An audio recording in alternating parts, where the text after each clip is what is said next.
Hi guys, welcome back to my YouTube channel. ನಾನು ನಿಮ್ಮ ಯಶವಂತ್. ಇವತ್ತಿನ ಈ ವಿಡಿಯೋದಲ್ಲಿ ಟೈಟಲ್ ತಮ್ಮನೇಲಿ ನೋಡಿ ನಿಮಗೆ ಗೊತ್ತಾಗಿರುತ್ತೆ. ಅಂದರೆ ಅಪಾರ್ಟ್ಮೆಂಟ್ ಒಳಗಡೆ ಸ್ವಿಗ್ಗಿ ಝೊಮ್ಯಾಟೊ ಡೆಲಿವರಿ ಜಾಬ್ ಯಾರನ್ನೂ ಬಿಡಲ್ಲ ಅಂತ ಹೇಳ್ಬಿಟ್ಟು ಒಬ್ಬರು ಪೊಲೀಸ್ ಅವರು ಹೇಳ್ತಾ ಇದ್ದಾರೆ. ಆ ವಿಡಿಯೋನು ಕೂಡ ನಾನು ನಿಮಗೆ ಪ್ಲೇ ಮಾಡಿ ತೋರಿಸ್ತೀನಿ. ಮೊದಲನೇದಾಗಿ ನೋಡಿ ನೋಡಿ ಬೋರ್ಡ್ ಅಸೋಸಿಯೇಷನ್ ಅವ್ರಿಗೆ ಏನ್ ಹಾಕ್ತಾರೆ, no Zomato no delivery items. ಏನೇ ಅಮೆಝಾನ್, ಝೊಮ್ಯಾಟೊ, ಜೆಪ್ಟೊ, ಬ್ಲಿಂಕಿಟ್ ಎಲ್ಲ ಇಲ್ಲಿ ಸ್ಟೋರ್ ಆಗುತ್ತೆ, ಇಲ್ಲ ನಿನ್ನ ಆಫೀಸಲ್ಲಿ ಸ್ಟೋರ್ ಆಗುತ್ತೆ. You inform the owners, let them come over here and take it.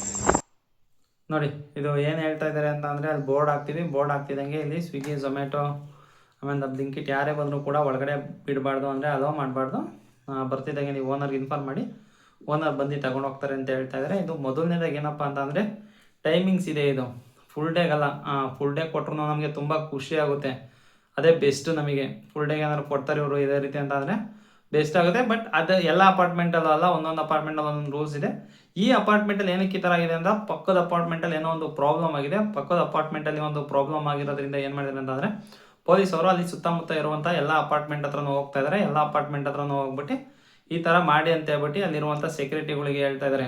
ಏನು ಹೇಳ್ತಾ ಇದ್ದಾರೆ ಅಂತಂದರೆ 6 ಗಂಟೆಗೆ, ಬೆಳಿಗ್ಗೆ 6 ಗಂಟೆವರೆಗೂ ಯಾವುದೇ ಆದಂಥ ಡೆಲಿವರಿ ಬಾಯ್ಸ್ನ ಅಲೋ ಮಾಡೋದು. ಅಂದರೆ ನೀವು ಟೈಮ್ ಮಾಡ್ಕೊಳ್ಳಿ, 9 ಗಂಟೆ 10 ಗಂಟೆ ರಾತ್ರಿ ಎಷ್ಟು ಗಂಟೆಗೆ ಮಾಡ್ತಿರೋ ಗೊತ್ತಿಲ್ಲ, 9 ಗಂಟೆ 10 ಗಂಟೆ 11 ಗಂಟೆಗೆ ಒಂದು ಟೈಮ್ ಮಾಡ್ಕೊಳ್ಳಿ. ಅಷ್ಟು ಟೈಮಿಂದ ಬೆಳಗ್ಗೆ 6 ಗಂಟೆವರೆಗೂ ಪ್ರತಿಯೊಬ್ಬರು ಡೆಲಿವರಿ ಬಾಯ್ಸ್ ಯಾರು ಬಂದರೂ ಕೂಡ ಅಲ್ಲಿ ಒಳಗಡೆ ಅಲೋ ಮಾಡಬೇಡ್ರಿ, ನೀವೇ ಕಲೆಕ್ಟ್ ಮಾಡಿ ಇಟ್ಕೊಳ್ಳಿ ಅಂತ ಹೇಳ್ಬಿಟ್ಟು ಅವರು ಹೇಳ್ತಾ ಇದ್ದಾರೆ. ಇದು ಒಂದು ಒಳ್ಳೆ ವಿಷಯ. ನಮಗಂತೂ ಈ ಡೆಲಿವರಿ ಬಾಯ್ಸ್ ಹೇಳ್ತೇವ, ಈಗ ಒಳಗಡೆ ಹೋಗ್ಬೇಕು, ನಾವು ಅಪಾರ್ಟ್ಮೆಂಟ್ ಒಳಗಡೆ ಹೋಗ್ಬೇಕು ಅಂತ ಇಲ್ಲಿ ಯಾರಿಗೂ ಕೂಡ ಆಸೆ ಇಲ್ಲ. ಏನು ಅಪಾರ್ಟ್ಮೆಂಟ್ ಇಷ್ಟು ದೊಡ್ಡದಾಗಿದೆ, ಬಿಲ್ಡಿಂಗ್ ಎಲ್ಲ ಇಷ್ಟು ದೊಡ್ಡದಾಗಿದೆ, ಇದ್ರೊಳಗಡೆ ಹೋಗ್ಬೇಕು, ಇದ್ರೊಳಗಡೆ ಏನೈತೆ ಅಂತ ಹೇಳ್ಬಿಟ್ಟು ನೋಡಬೇಕು ಅಂತ ಹೇಳ್ಬಿಟ್ಟು ಯಾರಿಗೂ ಕೂಡ ಆಸೆ ಇರಲ್ಲ. ಏನಕ್ಕೆ ಅಂತ ಅಂದರೆ ನಾವು ಅಲ್ಲಿ ಡ್ಯೂಟಿ ಮಾಡೋಕ್ಕೆ ಬಂದಿರ್ತೀವಿ. ಡ್ಯೂಟಿ ಮಾಡೋಕ್ಕೆ ಬಂದಿರೋದ್ರಿಂದ ನಮಗೆ ಅರ್ನಿಂಗ್ಸ್ ಇಂಪಾರ್ಟೆಂಟ್ ಆಗಿರುತ್ತೆ. ಅರ್ನಿಂಗ್ಸ್ ಇಂಪಾರ್ಟೆಂಟ್ ಆಗಿರೋದ್ರಿಂದ ಟೈಮ್ ವೇಸ್ಟ್ ಆಗುತ್ತೆ. ನಾವು ಅಪಾರ್ಟ್ಮೆಂಟ್ಗೆ ಹೋದರೆ, ಒಂದು ಅಪಾರ್ಟ್ಮೆಂಟ್ಗೆ ಹೋದರೆ ಏನಿಲ್ಲ ಅಂತ ಅಂದರೂ 30 ನಿಮಿಷ ನಮಗೆ ವೇಸ್ಟ್ ಆಗುತ್ತೆ. ಒಬ್ಬ ಡೆಲಿವರಿ ಬಾಯ್ಗೆ ಒಂದು ಆರ್ಡರ್ ಹೋಗ್ಬಿಟ್ಟು ಅಪಾರ್ಟ್ಮೆಂಟಲ್ಲಿ ಕೊಡೋಕ್ಕೆ ಒಂದು 30 ನಿಮಿಷದಿಂದ 20ರಿಂದ 30 ನಿಮಿಷ ವೇಸ್ಟ್ ಆಗೇ ಆಗುತ್ತೆ. ನಾನು ನಿಮಗೆ ಲೈವಲ್ಲೆಲ್ಲ ವೀಡಿಯೋ ಮಾಡಿ ತೋರಿಸಿದ್ದೀನಿ. ಅಪಾರ್ಟ್ಮೆಂಟ್ ಆರ್ಡರ್ ಯಾಕಾರು ಬರ್ತಾವೆ ಅಂತ ಹೇಳ್ಬಿಟ್ಟು ನಾನು ತೋರಿಸಿದ್ದೀನಿ. ಎಷ್ಟೊಂದು ಅಪಾರ್ಟ್ಮೆಂಟ್ ಒಳಗಡೆ ಗಾಡಿ ಆಚೆನೇ ಬಿಟ್ಬಿಟ್ಟು ಎಷ್ಟೊಂದು ಮೀಟರ್ ನಡ್ಕೊಂಡು ಹೋಗ್ಬೇಕು, 500-600 ಮೀಟರು, ಕಿಲೋಮೀಟರ್ ಗಟ್ಟಲೆ ನಾವು ನಡಿಬೇಕಾಗುತ್ತೆ ಒಂದೊಂದು ಅಪಾರ್ಟ್ಮೆಂಟ್ಗೆ ಹೋದರೆ. ಅಪಾರ್ಟ್ಮೆಂಟ್ಗೆ ಹೋಗ್ಬಿಟ್ಟು ಓದಿದ ತಕ್ಷಣ ನಮಗೆ ಫ್ಲ್ಯಾಟ್ಗಳು ಸಿಕ್ಬಿಡುತ್ತಾ, ಬ್ಲಾಕ್ ಹುಡುಕ್ಬೇಕು. ಅಷ್ಟು ಅಲ್ಲಿರೋರನ್ನ ಕೇಳ್ಬಿಟ್ಟು ಬ್ಲಾಕ್ ಎಲ್ಲಿದೆ ಬ್ಲಾಕ್ ಹುಡುಕ್ಬೇಕು. ಆಮೇಲೆ ಲಿಫ್ಟ್ ಎಲ್ಲಿದೆ ಲಿಫ್ಟ್ ಹುಡುಕ್ಬೇಕು. ಲಿಫ್ಟ್ ಹುಡ್ಕಾದ್ಮೇಲೆ ಒಬ್ಬೊಬ್ರು ಫ್ಲೋರ್ ಕೂಡ ಮೆನ್ಷನ್ ಮಾಡಿರಲ್ಲ, ಯಾವ ಫ್ಲೋರ್ ಅಂತ ಹೇಳ್ಬಿಟ್ಟು ನಾವೇ ಗೆಸ್ ಮಾಡ್ಬಿಟ್ಟು ಈ ಫ್ಲೋರಲ್ಲಿ ಇರಬೇಕು ಅಂತ ಹೇಳ್ಬಿಟ್ಟು ಅಲ್ಲಿಗೆ ಹೋಗ್ಬೇಕಾಗತ್ತೆ. ಒಂದೊಂದ್ಸಲ ರಾಂಗ್ ಫ್ಲೋರ್ ಆಗಿರುತ್ತೆ, ಒಂದೊಂದು ಸಲ ಗೊತ್ತಾಗಲ್ಲ. ಆಮೇಲೆ ಹೋಗ್ಬಿಟ್ಟು ಫ್ಲೋರ್ ಆದ್ಮೇಲಿಂದ ಒಳಗಡೆ ಹೋಗ್ತೀವಿ. ಅಪಾರ್ಟ್ಮೆಂಟ್ ಒಳಗಡೆ ಹೋಗಿ ಲಿಫ್ಟಿಂದ ಆಚೆ ಬರ್ತಿದ್ದಂಗೆ ಕೆಲವೊಂದು ಅಪಾರ್ಟ್ಮೆಂಟಲ್ಲಿ ನಂಬರ್ಗಳು ಹಾಕಿರ್ತಾರೆ. ಮ್ಯಾಕ್ಸಿಮಮ್ ಅಪಾರ್ಟ್ಮೆಂಟ್ಗಳಲ್ಲಿ ಏನು ಮಾಡಿರ್ತಾರೆ ಅಂತಂದರೆ ನಂಬರ್ಗಳೇ ಹಾಕಿರಲ್ಲ. ಫ್ಲ್ಯಾಟ್ ಯಾವ ಸೈಡ್ ಇದೆ, ಇಷ್ಟಿಂದ ಎಷ್ಟು ಫ್ಲ್ಯಾಟ್ ಈ ಸೈಡ್ ಇದೆ ಅಂತ ಹೇಳ್ಬಿಟ್ಟು ನಂಬರ್ ಯಾರು ಹಾಕಿರಲ್ಲ. ನಂಬರ್ ಯಾರು ಹಾಕಿದರೆ ನಮಗೆ ಒಂದು ಐಡಿಯಾ ಬರುತ್ತೆ ಈ ಕಡೆ ಇರುತ್ತೆ ಅಂತ ಹೇಳ್ಬಿಟ್ಟು. ಒಂದ್ಸಲ ಆ ಕಡೆ ಹೋಗಿ ಹುಡ್ಕೊಂಬರ್ಬೇಕು, ಒಂದ್ಸಲ ಈ ಕಡೆ ಹೋಗಿ ಹುಡ್ಕೊಂಬರ್ಬೇಕು.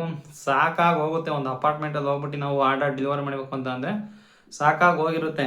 ಈಗ ಒಂದೇ ಅಪಾರ್ಟ್ಮೆಂಟ್ಗೆ ಹೋಗಿ ನಾವು ಡೆಲಿವರಿ ಮಾಡ್ತಾ ಇದೀವಿ ಅಂತಂದರೆ ಏನು ಅನ್ಬೋದು, ಬರುವಂಥ ಆರ್ಡರಲ್ಲಿ ಒಂದು 20 ಆರ್ಡರ್ ಬರ್ತು ಅಂತ ಅಂದರೆ 20 ಆರ್ಡ್ರಲ್ಲಿ 15 ಆರ್ಡ್ರು ಅಪಾರ್ಟ್ಮೆಂಟ್ಗಳಿಗೆ ಬರ್ತಾ ಇದೆ. ನಮಗೆಲ್ಲ ಅಪಾರ್ಟ್ಮೆಂಟ್ಗಳಿಗೆ ಬರ್ತಾ ಇರೋದ್ರಿಂದ ಏನಾಗುತ್ತೆ ಅಂತ ಅಂದರೆ ಟೈಮ್ ವೇಸ್ಟ್ ಆಗ್ತಾ ಇದೆ. ತುಂಬ ಅಂದರೆ ತುಂಬ ಟೈಮ್ ವೇಸ್ಟ್ ಆಗ್ತಾ ಇದೆ ಡೆಲಿವರಿ ಬಾಯ್ಸ್ಗೆ. ನನ್ನ ಅನಿಸಿಕೆ ಏನು ಅಂತಂದರೆ, ಈಗ ಏನು ಇವ್ರು ನೈಟ್ ಮಾಡಿರೋ ಬೆಳಗ್ಗೆನೂ ಕೂಡ ನಮ್ಗೆ ಅಪಾರ್ಟ್ಮೆಂಟ್ ಒಳಗೆ ಹೋಗೋದೇ ಇಷ್ಟ ಇಲ್ಲ. ನಮಗೆ ಅಪಾರ್ಟ್ಮೆಂಟ್ ಒಳಗಡೆ ಹೋಗೋದೇ ಬೇಡ. ನಮಗೆ ಈ ಥರ ಒಂದು ರೂಲ್ಸ್ ಮಾಡ್ಕೊಟ್ಬಿಟ್ರೆ, ಈಗ ಈ ಕಂಪ್ನಿಗಳವರೇ ಮಾಡಿಕೊಟ್ರೆ ತುಂಬ ಚೆನ್ನಾಗಿರುತ್ತೆ. ಏನಕ್ಕಪ್ಪ ಅಂದರೆ ಒಳಗಡೆ ಹೋಗೋದು ತಪ್ಪುತ್ತೆ, ನಮಗೆ ತುಂಬ ಟೈಮ್ ಸೇವ್ ಆಗುತ್ತೆ. ಈಗ ಬೇರೆ ಯಾರೋ ಈಗ ಅಷ್ಟೊಂದು ಜನ ಡೆಲಿವರಿ ಬಾಯ್ಸ್ ಬರಬೇಕು, ಇಷ್ಟೊಂದು ಜನ ಡೆಲಿವರಿ ಬಾಯ್ಸ್ ಬರೋದು ಬೇಕು ಅನ್ನೋದಕ್ಕಿಂತ ಈ ಥರ ರೂಲ್ಸ್ ಮಾಡಿಬಿಟ್ಟು ಹೋಗಿ ಸೆಕ್ಯೂರಿಟಿಗಳಲ್ಲಿ ಮಾತ್ರ, ಆ ಸೊಸೈಟಿ ಇರುತ್ತಲ್ಲ ಆ ಸೊಸೈಟಿಲಿ ಸೆಕ್ಯೂರಿಟಿ ಕೊಟ್ಟು ಅವ್ರಿಗೆ ಎಂಟರ್ ಮಾಡಿ ಅವ್ರಿಗೆ ಬೇಕಂತಂದರೆ ಇಂಟಿಮೇಷನ್ ಮಾಡೋಣ, ಫೋನ್ ಮಾಡಿಬಿಟ್ಟು ಇಂಟಿಮೇಷನ್ ಮಾಡಿಬಿಟ್ಟು ಇಲ್ಲಿ ಇಟ್ಟಿದ್ದೀವಿ, ಸೆಕ್ಯೂರಿಟಿ ಗಾರ್ಡ್ ಹತ್ರ ಇಟ್ಟಿದ್ದೀವಿ, ಬಂದು ಕಲೆಕ್ಟ್ ಮಾಡ್ಕೊಳ್ಳಿ ಅಂತ ಹೇಳೋದಾಗಲಿ, ಇಲ್ವಾ ಸೆಕ್ಯೂರಿಟಿ ಗಾರ್ಡ್ ಹೇಳೋದಾಗಲಿ. ಈ ಥರ ಮಾಡುವಂಥದ್ರಲ್ಲಿ ಏನಾಗುತ್ತೆ ಅಂದರೆ ಈ ಕಂಪ್ನಿಗಳಿಗೂ ಅಷ್ಟೇ ಟೈಮ್ ಸೇವ್ ಆಗುತ್ತೆ. ಡೆಲಿವರಿ ಹುಡುಗರು ಯಾರು ಇರ್ತಾರೋ ಅವರೆಲ್ಲ ಬೇಗ ಬಂದು ಆರ್ಡ್ರ್ ಕೊಟ್ಬಿಟ್ಟು ಬೇಗ ಹೋದರೆ ಅವರು ಕೂಡ ಕೆಲಸ ಫಾಸ್ಟಾಗಿ ಆಗುತ್ತೆ. ಅದು ಬಿಟ್ಬಿಟ್ಟು ಹೋಗಿ ಹುಡಿಕೊಂಡು ಹೋಗಿ ಮನೆ ಹತ್ರ ಯಾರು ಕೊಟ್ಬಿಡ್ತಾರೆ, ರೂಮ್ ಹತ್ರ ಹೋಗಿ ಕೊಟ್ಬರೋದು ತುಂಬ ಕಷ್ಟ ಇದೆ. ಇದನ್ನು ಎಕ್ಸ್ಪೀರಿಯೆನ್ಸ್ ಮಾಡಿರೋರಿಗೆ ಮಾತ್ರ ಇದು ಗೊತ್ತಿರುತ್ತೆ. ಎಷ್ಟು ಅಂತ ಹೇಳ್ತಾವ ಫ್ರಸ್ಟ್ರೇಷನ್ನೇ ಸ್ಟಾರ್ಟ್ ಆಗುತ್ತೆ ಹೋಗಿ ಅಪಾರ್ಟ್ಮೆಂಟ್ಗೆ ಹೋಗಿ ಬರೋ ಅಷ್ಟರಲ್ಲಿ. ಇದನ್ನು ನಾನು ಅನುಭವಿಸಿದ್ದೀನಿ ಗೈಸ್. ಅದಕ್ಕೋಸ್ಕರ ನಾನು ನಿಮಗೆ ಹೇಳ್ತಾ ಇರೋದು, ಈಗ ಡೆಲಿವರಿ ಜಾಬ್ ಮಾಡ್ತಾಯಿದ್ದೀರ ಅಂತ ಅಂದರು ನಿಮಗೆ ಗೊತ್ತಿರುತ್ತೆ. ಇದನ್ನೇನೆಲ್ಲ ಏನು ಹೇಳ್ಬೇಕಾಗಿಲ್ಲ, ನಿಮಗೆ ಗೊತ್ತಿರುತ್ತೆ ಎಷ್ಟು ಕಷ್ಟ ಇದೆ ಅಪಾರ್ಟ್ಮೆಂಟಲ್ಲಿ ಹೋಗಿ ಒಂದು ಅಂಡರ್ ಡೆಲಿವರಿ ಮಾಡಿ ಬರೋದು ಅಂತ ಹೇಳ್ಬಿಟ್ಟು. ನನಗೆ ಇದು ಇಷ್ಟ ಆಯಿತು, ಇವ್ರು ಏನು ಹೇಳ್ತಾ ಇದ್ದಾರೋ ಇದು ಇಷ್ಟ ಆಯಿತು ನನಗೆ. ಅದಕ್ಕೋಸ್ಕರ ನಿಮಗೆ ತಿಳಿಸೋಣ ಅಂತ ಹೇಳ್ಬಿಟ್ಟು ನಾನು ನಿಮಗೆ ತಿಳಿಸ್ತಾ ಇರೋದು. ಈಗಲೂ ಕೂಡ ಅಷ್ಟೇ, ಎಷ್ಟೊಂದು ಅಪಾರ್ಟ್ಮೆಂಟಲ್ಲಿ ಈ ಥರ ಇದೆ, ಬೆಳಗ್ಗೆ ಹೊತ್ತಿಲ್ಲ ನೈಟ್ ಹೊತ್ತು ಅಲೋ ಮಾಡಲ್ಲ.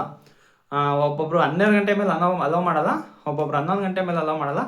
ಈ ರೀತಿಯಲ್ಲಿ ಒಂದೊಂದು ಅಪಾರ್ಟ್ಮೆಂಟ್ಗಳಲ್ಲಿ ಅಲೋ ಮಾಡ್ತಿರೋ ರೀತಿಯಲ್ಲಿ ಇದೆ. ಅಂದರೆ ಸೆಕ್ಯೂರಿಟಿನ ಕಲೆಕ್ಟ್ ಮಾಡ್ಕೊತಾರೆ, ಇಲ್ಲ ಅಂತಂದರೆ ಕಸ್ಟಮರ್ ಅಲ್ಲಿ ಗೇಟ್ ಹತ್ರ ಬಂದ್ಬಿಟ್ಟು ಕಾಂಪೌಂಡ್ ಹತ್ರ ಈಸ್ಕೊಂಡಿರೋದು, ಈ ರೀತಿ ಎಲ್ಲ ನಾವು ನೋಡಿದ್ದೀವಿ ನೈಟ್ ಹೊತ್ತು ಡ್ಯೂಟಿ ಮಾಡ್ಬೇಕಾದ್ರೆ. ಅದರಿಂದಾಗಿ ಏನು ಮಾಡಬೇಕು ಅಂದರೆ ಬೆಳಗ್ಗೆ ಹೊತ್ತು ಈ ಥರ ಮಾಡಿಬಿಟ್ರೆ ನಮಗೆ ಬೆಸ್ಟ್ ಆಗುತ್ತೆ. ಪ್ರತಿಯೊಬ್ಬ ಡೆಲಿವರಿ ಬಾಯ್ಗೂ ಕೂಡ ಇದು ಬೆಸ್ಟ್ ಆಗುತ್ತೆ. ಇದ್ರ ಬಗ್ಗೆ ನಾನು ನಿಮಗೆ ತಿಳಿಸ್ಕೊಡ್ಬೇಕಾಯಿತು. ಈ ವಿಡಿಯೋ ಅಂತೂ ಇಲ್ಲೇ ಮುಗಿಸ್ತಾ ಇದ್ದೀನಿ. ಈ ವಿಡಿಯೋನ ಇಷ್ಟ ಆಗಿದ್ರೆ ಒಂದು ಲೈಕ್ ಮಾಡಿ, ನಿಮ್ಮ ಅನಿಸಿಕೆನ ಕಮೆಂಟಲ್ಲಿ ತಿಳಿಸಿ ಅಂತ ನನ್ನ ಇವತ್ತಿನ ಈ ವಿಡಿಯೋಗೆ ಮುಗಿಸ್ತಾ ಇದ್ದೀನಿ. Bye guys.